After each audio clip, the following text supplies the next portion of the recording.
Bonjour à tous et bienvenue sur le plateau de Bonjour chez vous. Aujourd'hui, notre thème du jour est « Pardonner deviendra vite une nécessité ». Bonjour à tous. Bonjour Emeline. Notre thème sur le pardon, un thème qu'on aime vers la fin en général. C'est toujours un petit peu douloureux le sujet du pardon, mais c'est nécessaire et comme on le dit dans notre thème, ça va vite devenir une nécessité.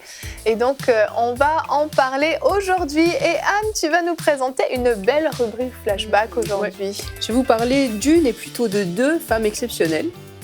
Et même d'une famille exceptionnelle. Au fur et à mesure que je lisais l'histoire, je me disais c'est vraiment une famille exceptionnelle. Donc la famille Tenbaum, que certains peut-être connaissent plutôt parmi les aînés. C'est une histoire qui est peu populaire chez les jeunes, mais c'est une histoire qu'on a connue pas mal dans les années 80-70. Une très belle histoire. Une très belle histoire de pardon, justement, d'un pardon impossible à donner, pourtant qui a été donné avec vraiment le témoignage de l'amour de Christ. Et qui a donné naissance à un beau ministère. Un très beau ministère. Ouais. On a hâte d'y arriver, mais avant ça, on va parler de ce thème important avec toi Nadine dans la pensée du jour.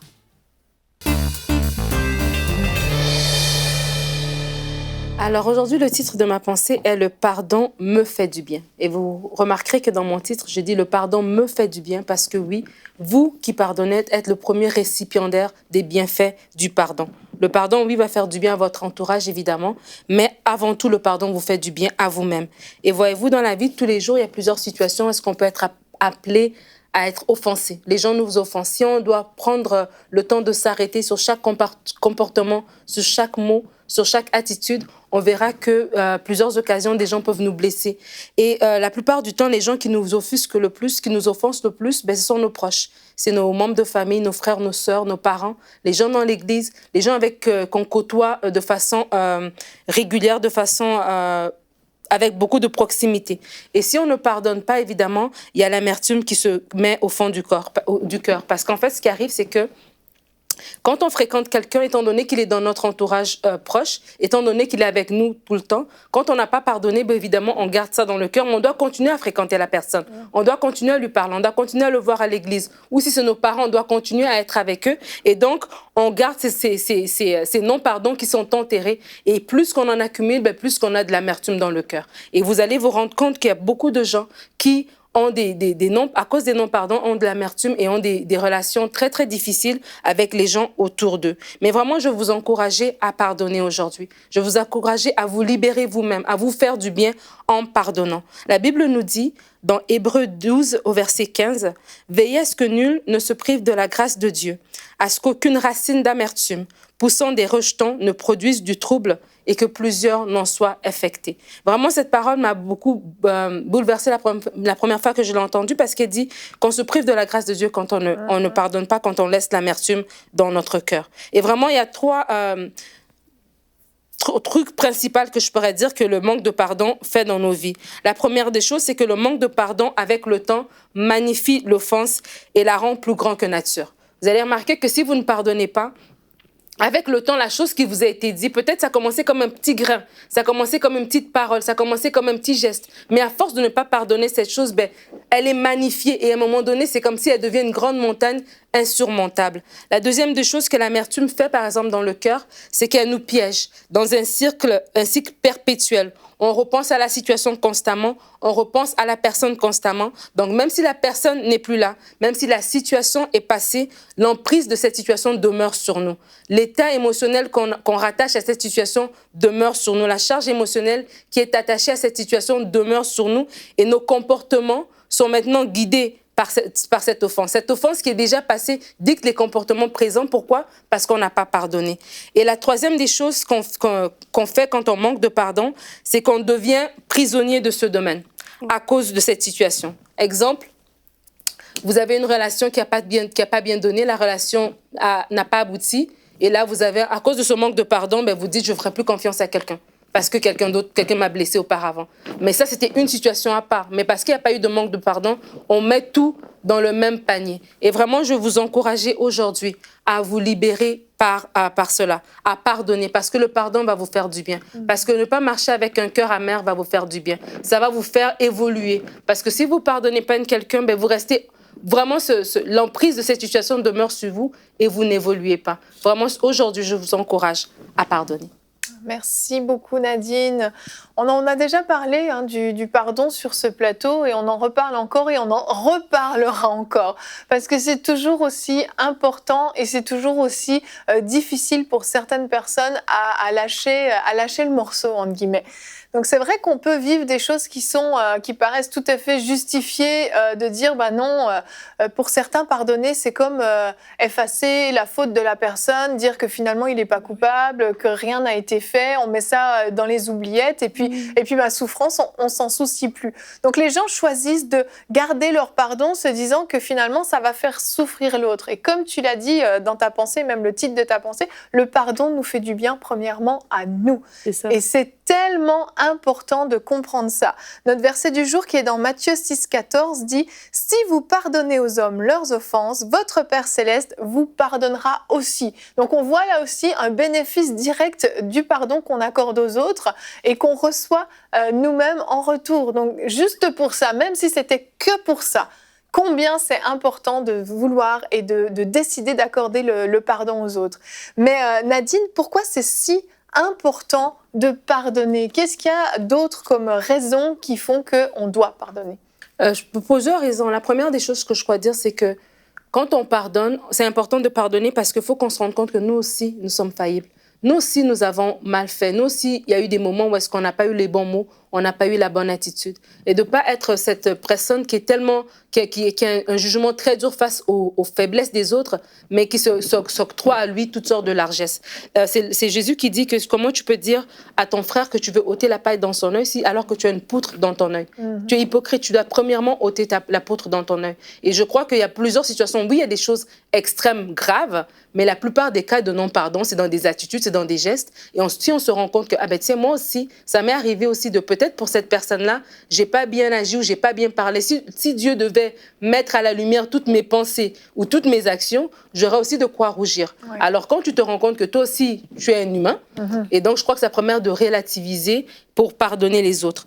Et puis je crois aussi que quand on est perdant, quand on reste longtemps dans l'amertume, ça nous prive d'une certaine liberté parce qu'on est piégé, comme j'avais dit dans ma pensée, quand on reste dans l'amertume, quand on reste dans des blessures, des choses qui sont déjà passées. Et en restant là-dedans, ben, on fait juste ressasser ces choses-là. Il y a des gens qui ont des rancunes, là, mais qui datent de l'âge de la pierre taillée, là, qui datent de date. Là. Et vraiment, il faut move on, il faut passer à autre chose.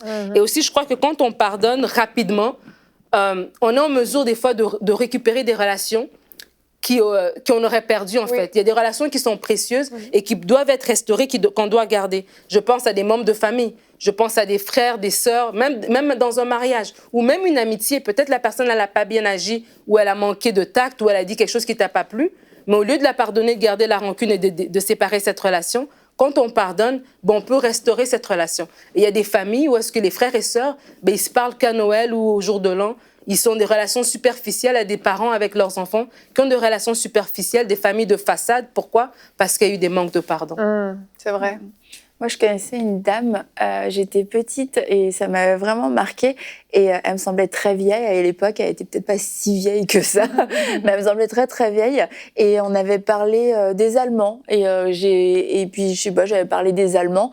Et elle était assise sur son canapé. Et puis là, elle a commencé à parler des Allemands, mais avec une telle colère, une telle haine, et j'ai l'impression qu'on revivait la guerre tous ensemble, et je me dis mais qu'est-ce qui lui arrive, qu'est-ce qui lui prend? Et sa fille me dit parle pas des Allemands à côté d'elle parce qu'à chaque fois ça la fâche. Mais ça faisait des années et des années, et c'est vrai qu'elle avait connu une partie de la guerre étant plus jeune, mais elle n'avait jamais pardonné aux Allemands, mais aux Allemands encore à tous les Allemands, oui, et à tout ce qui avait un rapport avec l'Allemagne. Elle avait une haine et une rancœur, une amertume, et je me disais Et de mon jeune âge, je trouvais ça très choquant de voir une dame qui avait passé de longues années à ressasser tous ces événements, qui n'avait pas réussi à pardonner, de voir que la haine non seulement avait même augmenté au fur et à mesure des années. Puis en plus, tu vas en parler de ça dans ton flashback. Non, pas d'elle. Mais et en fait, je trouvais ça très choquant et très triste. Et j'étais pas sauvée, j'étais rien du tout, j'avais pas du tout conscience que Jésus avait dit de pardonner, etc. Mais quand tu déjà dis, là, ça te choquait. Oui. Puis en fait, elle s'est fait voler une grande partie de sa vie, une grande partie de sa joie, cette femme, parce qu'elle a décidé de rester dans cette haine. Puis de sa santé, parce qu'on le dit, c'est vrai que ça joue.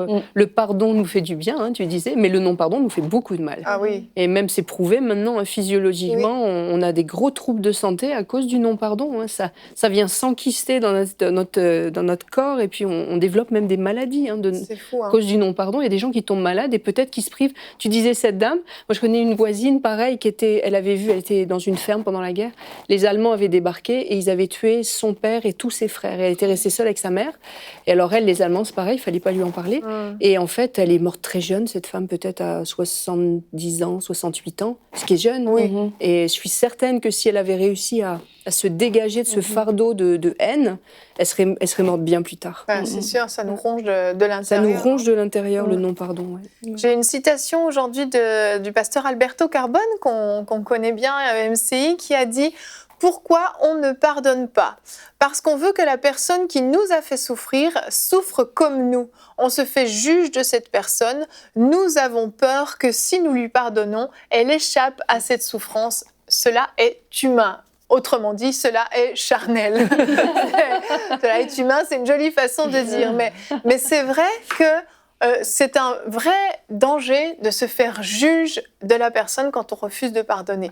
C'est un vrai problème, et parce qu'en fait, on se met au-dessus de la justice divine. Donc ça veut dire qu'on dit à Dieu, moi je ne crois pas que tu vas pouvoir me faire justice dans cette situation, je ne crois pas que ta justice soit suffisante pour régler les choses dans cette situation, que ce soit dans ce temps précis, présent ou plus tard.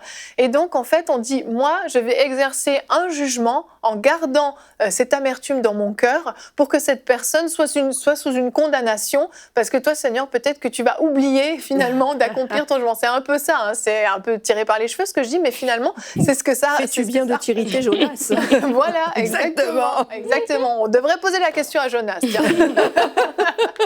Mais dans toute cette histoire, on parle du pardon, mais Nadine, comment on fait finalement pour pardonner, pour passer à l'acte? Parce qu'il y a peut-être des personnes qui nous écoutent et disent « Ok, je veux bien pardonner, mais par où je commence? Comment je fais ?» Mais je crois qu'il faut se laisser remplir par l'amour de Dieu. C'est Paul qui dit dans Corinthiens que si je n'ai pas l'amour, je ne suis rien. Et comme tu dis, c'est que la réflexion humaine, je dirais même que influencée par l'ennemi, c'est de nous faire croire qu'on doit se faire justice soi-même, parce que l'ennemi veut qu'on reste dans le non-pardon. Il veut qu'on reste dans l'amertume, parce qu'il sait que ça va nous priver de la grâce de Dieu. Il veut nous faire croire que si on pardonne, c'est qu'on est stupide, c'est qu'on en demande encore, c'est qu'on est faible.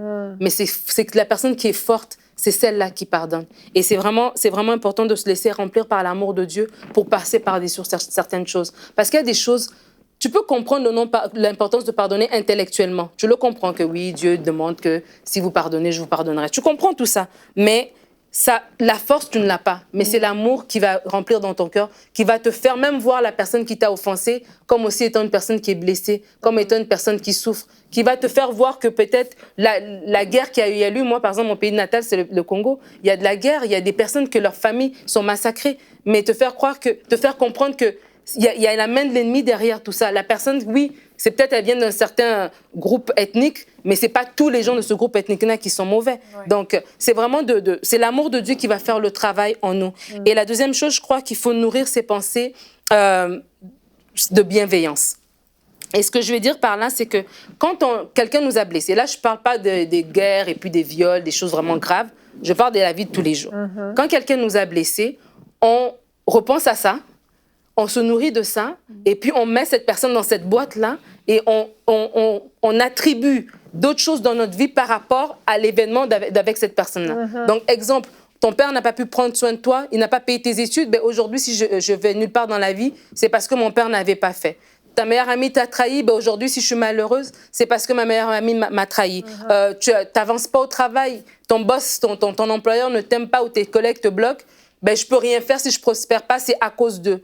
Mais les pensées bienveillantes, c'est de dire, Seigneur, c'est toi qui es mon employeur, c'est toi qui prends soin de moi. Tu vas m'ouvrir les portes. Si eux, ils me bloquent, toi, tu dresses une table en face de mes adversaires. Toi, tu ouvres mes portes. Si ma meilleure amie m'a trahi, toi, tu es mon ami. Mon bonheur n'est pas dans la main de quelqu'un. C'est pas dans l'attitude de ma femme ou de mon mari, de ma meilleure amie, de mes parents. C'est en toi. Mon identité est en toi. Si mon père n'a pas pu prendre soin de moi, ma mère n'a pas pu prendre soin de moi, toi, tu prends soin de moi. Et vraiment, c'est ça, nourrir ces pensées de bienveillance, c'est de vraiment faire l'exercice de déclarer ces choses. Parce que ce serait trop facile que de se fixer là-dessus. Et tu vois des gens qui perdent du temps dans leur vie, mais pourquoi tu n'as pas fait ça? Non, ma mère m'avait dit, ouais, mais ça fait 5 ans. Ok, oui, Hélène. On cherche un coupable. On cherche un coupable et on perd du temps. Et c'est vraiment important de faire cet exercice-là pour passer par-dessus et pour pardonner et relativiser certaines choses. Et Anne, on va voir que le pardon, dans certains moments, ne peut être très difficile, mais quand il est accordé, il fait beaucoup de bien, et pas juste à une personne, mais tout autour, à des milliers de personnes en l'occurrence. On va en parler dans la rubrique Flashback.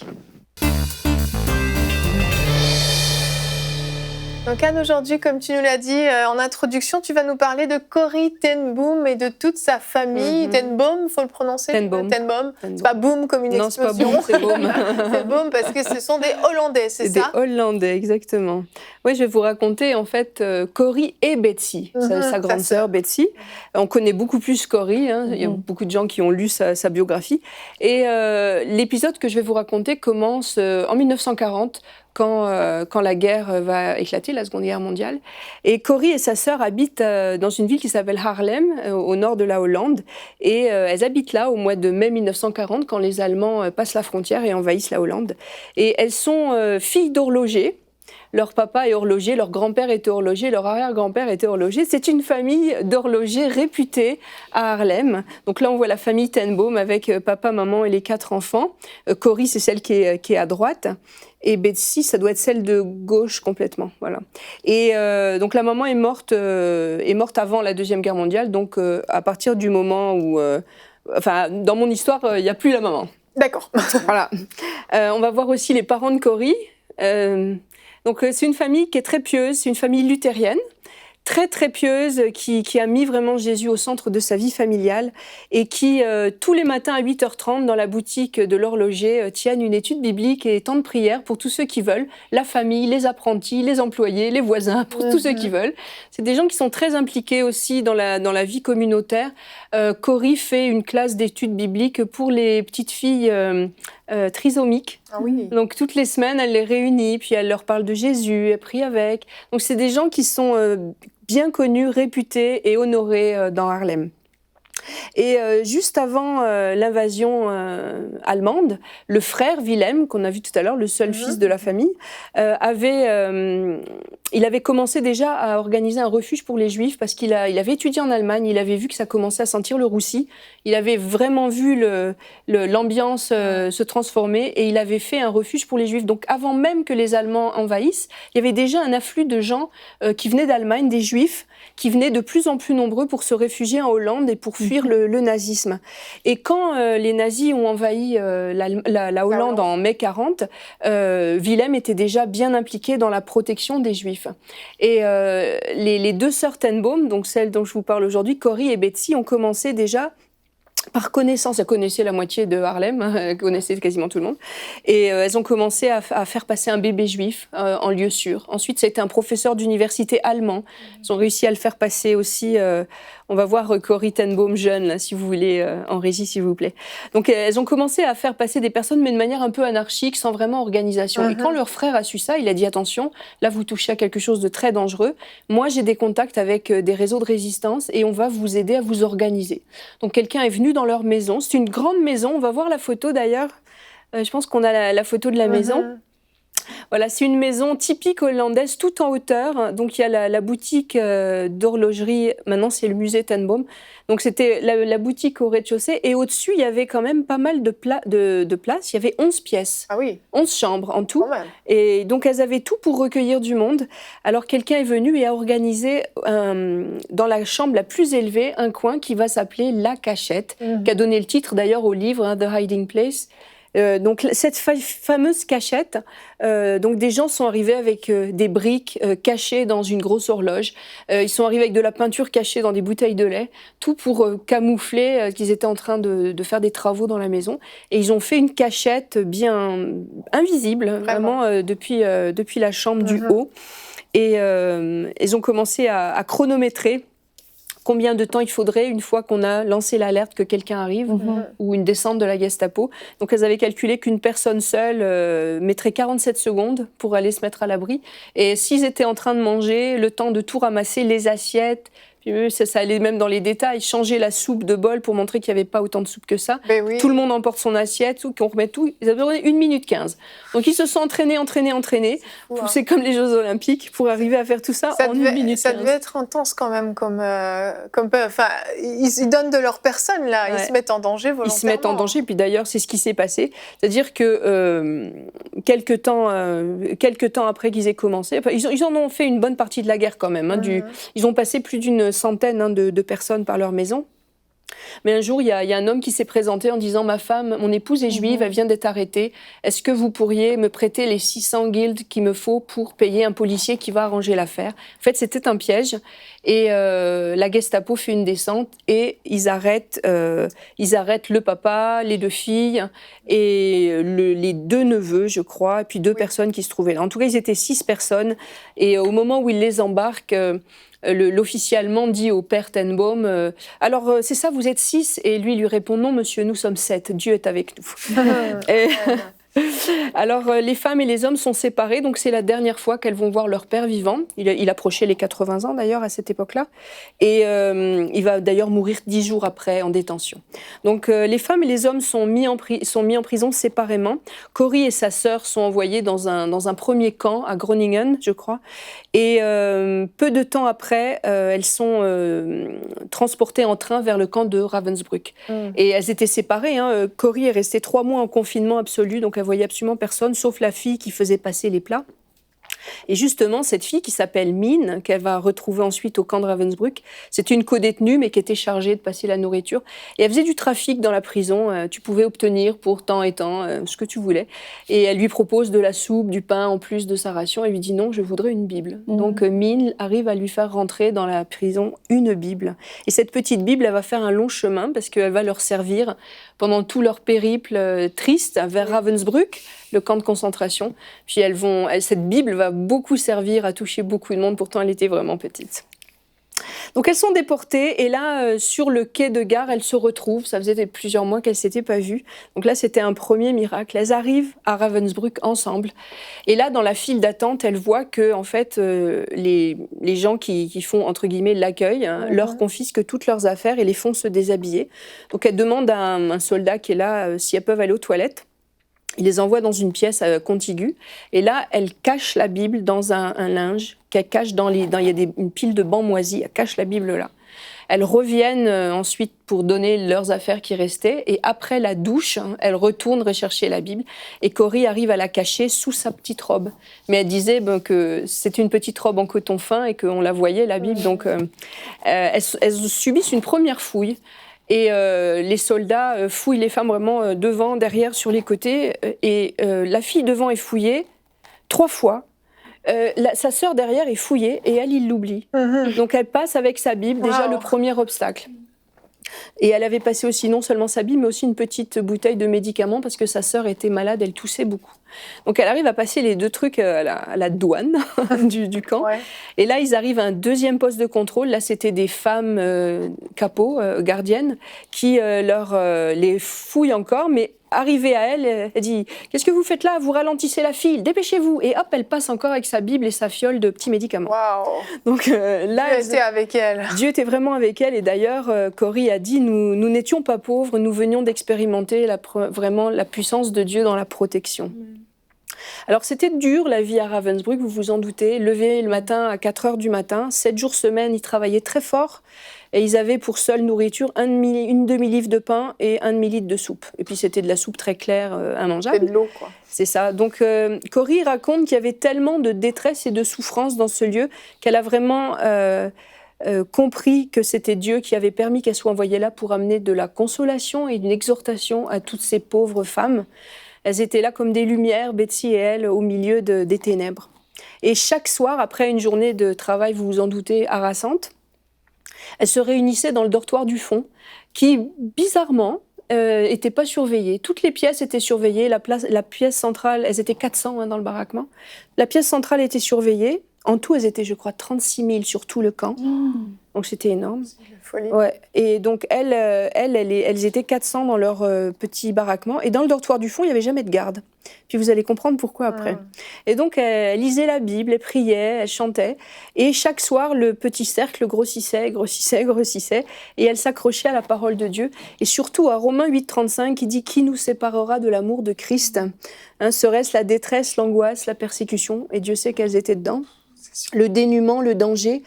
Et au contraire, dans tout cela, nous sommes plus que vainqueurs. Et vous connaissez la fin du verset 38 qui dit « Rien ne pourra jamais nous séparer de l'amour de Dieu. » Amen. Alors, Betsy était vraiment une femme de prière. Corrie était une fille plus d'action et Betsy, c'était vraiment une fille réfléchie, posée, de prière. Et Betsy passait toute sa journée en prière. Et tout en travaillant, elle priait. Et dans un moment difficile sur le chantier, elle s'écrie Corrie, mais c'était quoi déjà ce passage de la Bible qu'on a lu ce matin? Et Corrie, donc sur le chantier, surveillée par les gardiens, elle sort sa petite Bible discrètement. Et c'était 1 Thessaloniciens 5 qui dit supportez les faibles, usez de patience envers tous, prenez garde, blablabla, priez sans cesse et surtout rendez grâce en toutes choses, car c'est à votre égard la volonté de Dieu en Jésus. C'est ça, Corrie, c'est la réponse de Dieu pour nous. Rendez grâce en toutes circonstances. Puis vous vous doutez bien qu'il y avait de la boue, des femmes décharnées, qui pleuraient, qui toussaient, qui étaient battues. Donc Corrie la regarde interloquée et lui dit « Ah ouais ? Et de quoi exactement on doit rendre grâce ?» Et Betty lui répond « Eh bien, déjà d'avoir été assignés ici ensemble, de pouvoir tenir la main de ma petite sœur tous les jours, pour la petite Bible qu'on a pu miraculeusement passer, pour toutes les femmes qui vont rencontrer Jésus ici à la lecture de toutes ces pages. Merci aussi parce qu'on est tellement serrés que dans les baraquements que beaucoup de femmes peuvent entendre nos lectures et nos prières. » Et elle poursuit « Et puis merci pour les puces. » Et Corrie la coupe agacée en disant « Mais Betsy, voyons, on peut pas rendre grâce à Dieu pour des puces ?» Et Betsy lui réplique « Rendez grâce à Dieu en toutes choses. » Alors les puces font partie de cet endroit où Dieu nous a placés, alors on lui rend grâce aussi pour cela. Et quand je vous disais tout à l'heure que le dortoir, c'était bizarre que personne n'ait jamais gardé le dortoir, c'est que le dortoir était plein de puces. Okay. Et les gardiens voulaient pas attraper de puces. Ah bah oui, merci pour les puces. Alors merci pour les puces. C'est vrai. Et donc bien plus tard, Corrie a compris en fait l'histoire des puces. Et c'était, un sujet d'action de grâce qu'il y ait des puces, parce que grâce à ça, elle pouvait tenir chaque jour une réunion de prière. Alors, c'est les miracles au quotidien. Il y avait cette fameuse petite fiole dont je vous parlais. Elle commençait à soigner sa sœur, mais il y avait une vingtaine de femmes qui avaient besoin aussi. Donc, Corrie, qui était généreuse, donnait le médicament. Mais c'est une petite fiole, mais elle se vidait jamais. Alors, un jour, elle dit ça à sa sœur. Elle dit, mais c'est comme la veuve de Sarepta dans le livre des rois. Elle se vide jamais. Puis un jour, la fameuse mine de tout à l'heure avait été affectée, elle était aussi à Ravensbrück, cette détenue-là, et elle a fait passer depuis l'infirmerie des vitamines. Et ce jour-là, la bouteille s'est tarie. Ah oui. Juste le jour où Mine leur a apporté des vitamines pour remplacer, et ça s'est tari. Alors on voit que Dieu pourvoit d'une manière ou d'une autre, et il fait jamais de doublon. Alors c'est ça, je vous disais que Betsy, c'était une femme exceptionnelle, une femme de prière, et par contre elle était fragile, elle avait déjà, je crois, 52 ou 53 ans quand elle a été enfermée, même 55 même. Et donc son état se dégrade, elle tousse beaucoup, il fait froid, elles sont toujours les pieds dans la boue, elle travaille de longues heures. Et donc, elle se retrouve à l'hôpital et rapidement, elle se relève et elle est affectée au tricotage de chaussettes. Et là, elle parle aux femmes de Jésus tous les jours en tricotant les chaussettes. Elle évangélise tout l'atelier. Et même à l'hôpital, elle évangélise tout le monde. Elle parle à tout le monde de Dieu. Elle va exhorter, mais de un à un et dans la discrétion. C'est pour ça que je vous disais, ces deux femmes exceptionnelles. Corrie, ça a été la femme qu'on connaît, qui est médiatisée, qui a beaucoup prêché jusque dans début des années 80. Betsy, c'est une femme qui a été discrète, mais qui a fait énormément de travail pour le Seigneur dans ce camp de Ravensbrück. Et elle a été vraiment un modèle de foi et de courage. Alors, un autre exemple, c'est dans ce dortoir, il y avait tout le temps des bagarres qui éclataient, les femmes étaient à bout de nerfs, elles étaient surpeuplées. À un moment donné, elles avaient commencé à 400, elles se sont retrouvées 1400. Parce qu'ils rajoutaient toujours des gens qui arrivaient de toute l'Europe. Et elles se sont retrouvées des fois à 9 sur un matelas. C'est pas vrai. Donc, elles dormaient dans le sens de la largeur. En tout cas, c'était terrible. Et il y avait des bagarres qui éclataient. Et Betsy, un jour, a prié. Elle a dit « Oh Seigneur, envoie ta paix dans cet endroit. » On a trop peu prié, d'ailleurs, dans cet endroit. Les murs le savent. Mais là où tu viens, Seigneur, l'esprit de dispute ne peut pas subsister. Et après cette prière, elle entend déjà 2 femmes qui étaient en train, littéralement, de s'écharper, en train de dire « Bon, ben, finalement, tu peux dormir ici, où il fait plus chaud. Moi, je vais prendre la place près de la fenêtre. » Puis l'atmosphère se détend dans tout le baraquement. Et elle dit « C'était rigolo parce que les femmes, ensuite, sont restées très polies pendant longtemps après, en disant « Merci, s'il vous plaît, non, s'il te plaît, vas-y, non, je n'en ferai rien. » Et l'atmosphère a été bouleversée dans ce baraquement grâce à la prière de Betsy. Corrie disait « Je ne comprenais pas le pourquoi de la souffrance des autres, mais je savais quant à moi que si je souffrais en ce lieu, Dieu n'y était pas indifférent, car lui-même m'avait conduite ici dans un but précis.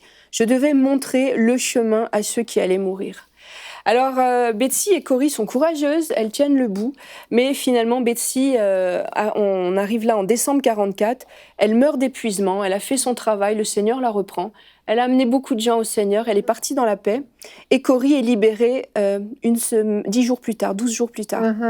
Et d'ailleurs, ce qui est étonnant, c'est que Betsy avait prophétisé qu'elle serait libérée les 2, elle ne serait plus dans le camp avant le 1er de l'an. Betsy est retournée auprès de son sauveur, et puis Corrie est sortie sur une erreur. Il y a eu une erreur, et ça, elle l'a su en 1959 quand elle est revenue à Ravensbrück. Il y a eu une erreur administrative, donc elle a été libérée par erreur. Et elle a su aussi qu'une semaine après sa sortie, toutes les femmes de sa classe d'âge du camp avaient été gazées. Donc, Dieu a épargné sa vie. Dieu a épargné sa vie parce qu'il avait encore beaucoup de travail à lui faire faire. Oui, alors, elle est retournée chez elle, elle a ouvert un centre de réhabilitation pour les survivants des camps de concentration. Elle a aussi beaucoup caché et elle s'est occupée à la fin de la guerre. Donc là, on est en décembre 1944, donc la fin de la guerre arrive vite. Oui. Elle a caché des handicapés mentaux qui étaient poursuivis par les nazis, ils les tuaient systématiquement. Donc elle en a caché pas mal. Et elle a fait beaucoup de bien. Mais ce qu'on connaît plus d'elle, c'est cet événement que vous avez peut-être déjà entendu. En 1947, elle va à Munich prêcher, apporter vraiment un message pour témoigner du pardon de Dieu. Et puis elle conclut son message en disant « Quand nous confessons nos péchés, Dieu les jette au plus profond de l'océan où ils disparaissent pour toujours. » Puis à la fin de la réunion, il y a un homme qui s'approche d'elle en tenant son chapeau à la main. Et là, elle le reconnaît. C'était le gardien de Ravensbrück qui était à l'accueil et qui les avait fait déshabiller. Et elle avait été tellement humiliée qu'elle se souvenait très bien de ce gars-là. Et on va pouvoir voir d'ailleurs son image. Et là, il lui dit, mademoiselle, qu'il est bon de savoir, comme vous l'avez si bien exprimé, que nos péchés sont au fond de la mer. Vous avez mentionné Ravensbrück, j'ai été gardien là-bas. Depuis, je suis devenu chrétien. Je sais que Dieu m'a pardonné les cruautés que j'ai commises, mais j'aimerais l'entendre de votre bouche, mademoiselle. Voulez-vous me pardonner ? Et il ne l'avait pas reconnue, mais elle l'avait reconnue. Alors Corrie, elle est déchirée intérieurement, elle revoit sa sœur à l'agonie, elle revoit les femmes battues, elle revoit toutes les atrocités du camp de Ravensbrück. Il y a eu quand même 96 000 morts dans ce camp-là. Pendant la guerre, c'est pas rien. Et il en était un des acteurs de ces atrocités-là. Et elle se dit, mais comment pardonnerais-je ? Je ne pouvais pas m'y soustraire, je le savais. Le message du pardon de Dieu comporte une clause primordiale. Nous devons pardonner à ceux qui nous ont offensés. Si vous ne pardonnez pas aux hommes leurs offenses, dit Jésus, mon Père ne vous pardonnera pas non plus les vôtres. Alors, elle finit par prendre cette main qui lui tend. Et ça a été vraiment, d'ailleurs, le centre de son témoignage, de son message de pardon. Elle a prêché dans plus de 60 pays dans le monde entier jusqu'à sa mort en 1983. Elle est morte à 91 ans. Donc Dieu l'a rassasiée de jours où elle a vraiment témoigné du pardon de Dieu et de la force qu'il y a dans le fait de pardonner l'impardonnable. Parce que là, c'était vraiment l'impardonnable qui était à pardonner. Et donc, elle a écrit plusieurs livres qui sont très intéressants. Il y a celui sur lequel j'ai basé ma rubrique qui s'appelle, en français, je ne sais pas, c'est « The Hiding Place » en anglais, mais c'est « La cachette ». Je crois que c'est peut-être « Dieu en enfer ». Je connais pas le titre en français. En tout cas, on pourra le trouver. Et Victoire à Ravensbrück, elle a aussi écrit. Donc, c'est ça. Elle a eu un grand ministère. D'ailleurs, ça fait peu de temps, on avait parlé de Frère André. Oui. Et elle a été pas mal en tournée avec Frère André. Ils ont prêché ensemble. Oui, tu l'avais dit. Ouais. Ils sont tous les deux hollandais. Et puis, lui était plus jeune qu'elle d'ailleurs, mais elle était amie avec et ils ont prêché dans pas mal de lieux. Donc c'est ça, c'est une famille exemplaire. Puis on est dans une génération où on pense que réussir sa vie chrétienne, c'est avoir un grand rayonnement et influencer beaucoup de monde. Mais en lisant cette histoire, je me suis dit, on connaît Corrie, elle a été publicisée, mais sa sœur, Betsy, elle a été le pilier de foi de ce baraquement, et même le pilier de foi pour sa sœur, parce qu'elle a beaucoup encouragé Corrie dans le camp. Elle a été un pilier d'exhortation, elle a été un témoin de Jésus-Christ. Betsy, elle a fait un travail fabuleux dans sa faiblesse, en toute discrétion et en toute douceur. Mais je suis certaine qu'au ciel, elle aura une récompense bien plus grande que des gens très médiatiques. C'est vrai. Et c'est une question de génération, je pense, mais à cette époque-là, on ne voyait pas les choses comme ça. Et Betsy, c'était une femme de Dieu extraordinaire. Amen. Et Corrie aussi, mais j'ai une faiblesse vraiment pour Betsy. En lisant leur histoire, j'ai dit quel modèle pour nous, femmes chrétiennes et même les hommes. Waouh, merci beaucoup Anne pour ce beau travail de recherche. Vous connaissiez l'histoire de Corrie et Betsy? Annabelle, toi, je sais que tu le connaissais. Oui, tu l'as vu avec moi, je me souvenais plus. C'est ça, il y a un film qui raconte leur histoire. C'est un très vieux film. Années 70 peut-être. Oui, c'est ça qui a été fait en hollandais et qui est traduit en français, mais c'est pas super bien traduit. Mais honnêtement, moi, je suis passée par-dessus la mauvaise qualité de l'image et du son, tellement l'histoire est forte. Il n'y a pas tous les détails, il y a même des trucs qui sont pas tout à fait justes dedans. Mais bon, ça donne quand même un bon... dans les films. Une bonne idée. Mais c'est une histoire vraiment très belle et très encourageante. Et je pense que si Corrie a pu pardonner de telles atrocités qui se sont produites là-bas, où elle a perdu quand même pratiquement toute sa famille à cause de ça, je pense qu'on peut pardonner peu importe ce qu'on nous a fait, au plus grave du plus grave, on peut pardonner. Et comme elle l'a dit à ce militaire, le pardon n'est pas une option, c'est une clause non négociable. Et c'est tellement important de comprendre ça. On doit se libérer. On doit libérer ceux qui nous ont offensés aussi. Les libérer non pas pour leur dire c'est pas grave, mais les libérer pour que le jugement de Dieu fasse son œuvre. Mais je pense qu'il faudrait rajouter aussi que pendant tout le temps où elles étaient dans ces réunions de prière, Betsy priait quasiment tous les jours pour les soldats allemands, les gardiens allemands et les gardiennes allemandes. Ces Seigneur, ils ne savent pas ce qu'ils font, pardonne-leur. Wow. Et Dieu l'a fait. Et je suis certaine que c'est la réponse de Dieu à cette prière quand elle a rencontré ce soldat allemand, parce que c'était vraiment l'accomplissement de la prière de Betsy. Vraiment, qui lui-même avait rencontré le Seigneur. Donc, très, très belle histoire, vraiment magnifique. Et je suis sûre qu'il y a plein de témoignages qu'on ne connaît pas, de pardon comme ça, extraordinaires, qui se sont produits. Donc, vous avez entendu toute cette émission. Peut-être pour certains d'entre vous, ça a appuyé le doigt là où ça fait mal. Mais c'était une nécessité. Et vraiment, quand pardonner devient une nécessité, je pense que là, vous y êtes arrivés. La nécessité de pardonner est en face de vous. Vous pouvez choisir de prendre la bonne décision aujourd'hui. Pardonner, c'est relâcher. Relâcher simplement toutes ces souffrances que vous avez gardées en vous pendant toutes ces années. Tournez la page, ça ne veut pas dire oublier, mais tournez la page, passez à autre chose, vous libérez et commencez à pouvoir mener votre vie en toute liberté avec le Seigneur et à pouvoir porter le fruit que Dieu veut que vous puissiez porter. Donc, je vous encourage vraiment à prendre la bonne décision. Pardonnez, s'il vous plaît, faites-le pour vous-même au moins. Et demain, on va se retrouver avec un thème qui nous parle de l'épreuve. Change ton regard sur l'épreuve sera notre thème du jour. Et nous aurons des invités qui viendront présenter leur album, le groupe Aozik. Voilà, merci à vous tous de nous avoir suivis. On se retrouve demain et bonjour chez vous.